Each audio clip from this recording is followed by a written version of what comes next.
Russia cancelled prior promises to withdraw a large number of troops from Ukraine's northern border on Sunday, bringing Russia 1 inch closer to what United States leaders warned was a premeditated takeover of Ukraine.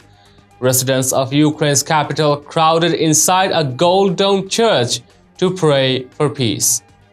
Russia's actions continue what it claims are military drills that sent an approximated 30,000 Russian personnel to Belarus, Ukraine's northern neighbor. There are some of the minimum 150,000 Russian forces stationed beyond Ukraine's boundaries, along with tanks, bombers, artillery, and other military equipment. The persistent presence of Russian soldiers in Belarus fueled fears that Russia might dispatch the army to invade the Ukrainian capital, Kiev. In what looked to be a last-ditch diplomatic effort, the White House claimed US President Joe Biden has consented, in principle, to a conference with Russia's President Vladimir Putin as long as he refrains from taking military action, which US officials fear is becoming increasingly evident. Jen Psaki, White House press secretary, stated that the office has been consistent. Psaki said in a statement, "We are always ready for diplomacy. We are also ready to impose swift and severe consequences should Russia instead choose war. And currently, Russia appears to be continuing preparations for a full-scale assault on Ukraine very soon." US Secretary of State Antony Blinken and Russian Foreign Minister Sergei Lavrov are planning to speak in Europe on Thursday, assuming Russia does not deploy soldiers into Ukraine first.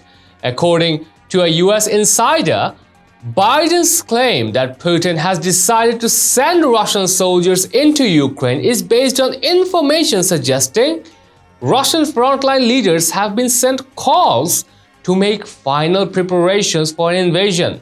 To discuss the classified intelligence, the source spoke on the condition of anonymity. Following Russia's nuclear routines on Saturday, Biden called a meeting of the National Security Council at the White House to discuss Russia's military presence near Ukraine. There were no quick specifics revealed by White House officials about their approximately 2-hour talk. According to a senior US source, Blinken purposefully highlighted the potential of a Biden-Putin meeting in appearances with US news networks on Sunday in order to keep dialogue active. The official spoke on the condition of anonymity to disclose the reasons of the United States.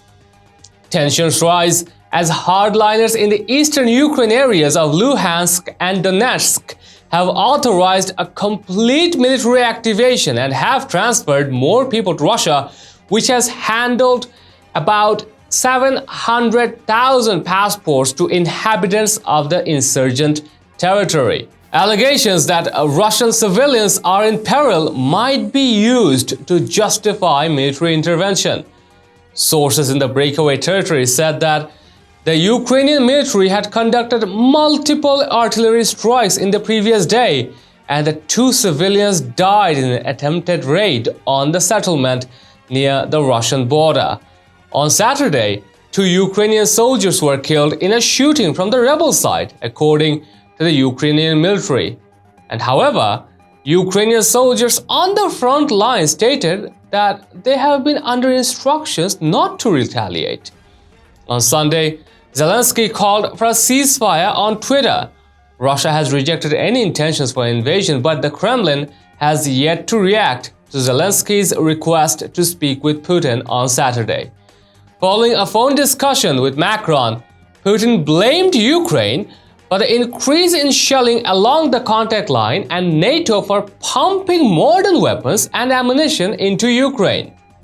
Well, we'd like to know your thoughts and responses. Share them in the comments down below, and also share this news and support us through subscribing to our channel. Stay tuned for the real stuff on next News Hour.